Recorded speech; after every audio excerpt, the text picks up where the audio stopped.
kayo masyadong nagmamadali? We are going, unang-una ma'am, ang reglementary period, mamalasin naman kami pag hindi namin ginawa ang trabaho Bakit? namin. Anong reglementary period? Anong period yun?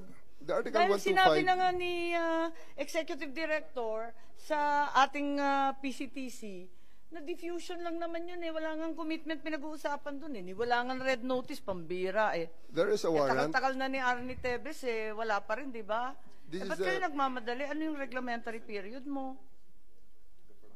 May I refer you to the SOJ, ma'am, if the SOJ wants to answer that. Hindi ba pwede kayo na muna?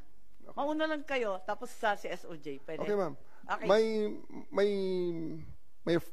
My main processes during the time is that I have implemented a warrant, and it is therefore the person is already arrested by virtue of a legal warrant, and Article 125 comes into play of the revised penal code, which is entitled delivery of persons legally arrested to the proper judicial authority, and I do believe at this point the judicial authority will be the ICC.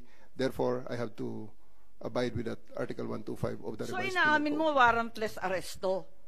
Kasi yung Article 125 ng RPC does not apply kung may warrant. So inaamin mo walang warrant. At the many stages, ma'am, all the many other, Hindi, among make other up your laws. mind, General Torre.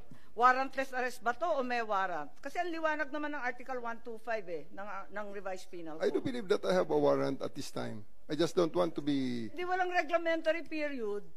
Mamili ka. Kapag warrantless arrest, edi may period. Kapag may warrant, walang period. Just the same, ma'am, I have to deliver Hindi him to the pareho judicial yun, proper kapatid. authority. Hindi magkapareho yun. The reglementary period only comes into play when there's a warrantless arrest in accordance with Article 125 of the revised penal code.